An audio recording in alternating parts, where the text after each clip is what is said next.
It's a difficult journey, this thing called embodied enlightenment. Few have ever come this way. Not so easy, is it? Not so easy. Embodied enlightenment. Sounds wonderful. I wonder what the hell it is. The funny thing is, when we do our classes, we do our gatherings, I ask that question, what is embodied enlightenment? Very few can actually give an answer. But the interesting thing is, you may not be able to give the answer from right here, but you already know. That's why it is such a passion, such a desire.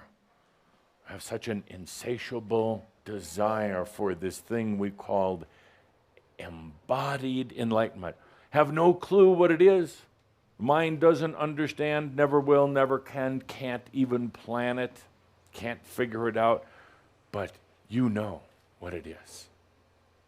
Can't put words to it, maybe write a few songs about it, songs without words, but you know. That's why there's this deep, deep desire for this thing called enlightenment. Once you make this true and conscious choice for your enlightenment, which I assume most of you have, once you make that choice, you're no longer a student. You are a master at that point. Please hear those words. See, when you're still trying to decide, when you're putting your toes and fingers into that pudding of potential enlightenment, you're still trying to decide you are indeed a student. You're assuming the role of student. You will be a student. You will get student energy. You will get teachers that teach to students. But once you make that deep, clear, and conscious choice for embodied enlightenment, you are truly a master. And you start attracting the energies that a master and only a master can attract. When you can boldly and clearly say, I'm choosing this for myself above anything else, above family, above wealth, of course, above anything, above all the rules, above even life itself.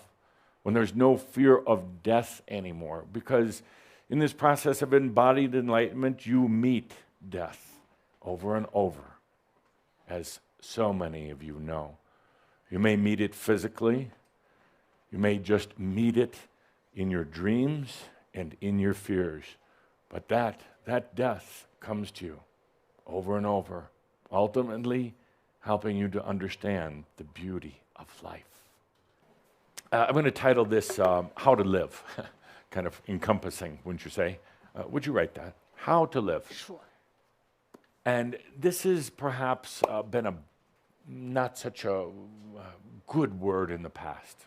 Linda doesn't like this word at all. Oh.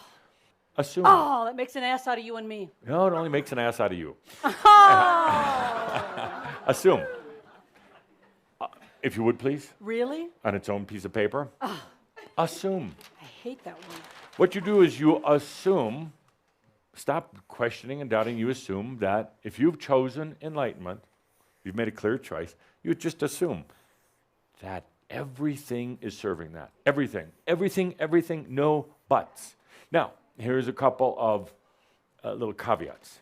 If you really haven't chosen it, you're still going from group to group, trying to decide, which group you're going to go with, and you're still studying spirituality, this is going to really hurt. But if you made a clear choice within yourself for your embodied enlightenment in this lifetime period, just period, and you assume. So here you are, a plate, consciousness. In consciousness, you've made a clear choice for embodied enlightenment. And when you make that clear choice, then and only then can what you call your divinity, your I am, join you. Because when you're not sure, it stays away. There is a an illusion of separation between you and yourself. You create this barrier. So what you would call your true I am, your spirit, kind of stays away and watches. Watches just, hey, what's going on? Watches you going through your challenges, your dark and light days. Just sits back. Once you make that very clear choice, no buts, just a period, I choose embodied enlightenment, period. Then the I am, the divinity, it comes in, and you just assume, blindly, naively, stupidly. You have to almost be so stupid with yourself. You just, naive, let's call it, simple, pure, whatever the word is, but you just assume that's what's happening. But when doubt comes in the way of an aspect, big doubt comes in, and it starts to overshadow and starts to draw energy to it. And suddenly the energy that should be going to this beautiful enlightenment suddenly gets distracted over to the huge doubt. However, if you just blindly assume, it goes like that again. But then, of course, things happen. You have people, you have in your life, you have situations that come up, and then you start to doubt again. And it starts to take the energy, and it starts to cover up your let's say, your purity. And now you get all discombobulated. The energy's going everywhere but to you. It's all getting tied up in the doubts. So what do? You just dumb down. No buts. Just go back to the clarity. You assume naively, blindly, but that's hard to do. Because, well, if I just assume, what if I get blindsided? Well, you just assume, A, you're not going to, and B, if you do, it's actually a huge gift. You see, all these doubts that come in, they're coming from everywhere, David. They're coming from aspects and guilt. And they all start, Linda, would you hold that? My pleasure. Oh, I get to hold the good You one. see, because I'm really busy with all of the doubts, and they're all taking energy, and they're all distracting, and they're all getting in the way, and they're all annoying, and they're covering up. And you see, they're all taking away. So what do? You take a deep breath, that naive breath, and you just assume.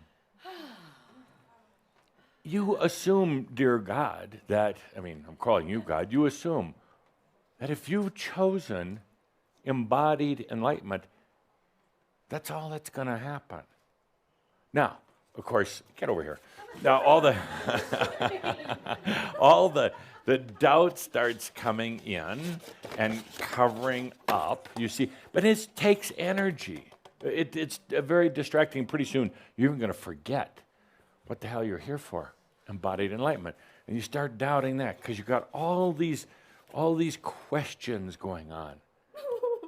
And you just stop, you take a deep breath, you choose enlightenment. But the buts come up then. The doubts come up. They literally start taking energy and even consciousness away. They start distracting. And then you just start questioning even more. Maybe I'm not doing this right. Maybe I need to read this book. Maybe I need to do this therapy. Maybe I need to do this and that. No, all you do is assume. Assuming, you could say, takes a lot of trust. Well, it takes total trust. But at this point, what else do you have to trust? Nothing. No, nothing. Assuming means adopting yourself. It means adopting you. It means adopting or taking on or taking ownership for the fact that if you've chosen enlightenment, why would anything but enlightenment happen? Why? God, which is, by the way, not what you think it is, isn't sitting up there saying, I don't know, I don't think they're ready for enlightenment yet. Oh, God doesn't care. You can choose enlightenment, you can choose total separation, doesn't care. There is no forces out there, any forces anywhere, that are actually working against your enlightenment. The forces that are out there are working for the people that don't want enlightenment. You see, they're much easier to work with. There is not anything other than what we call some aspects of doubt or guilt within yourself that are working against you. And actually, they're not really working against you. They're just doing what you've asked them to do. Interfere. Run interference. Your doubt aspects, your guilt aspects, your whatever aspects, they're just doing what you asked.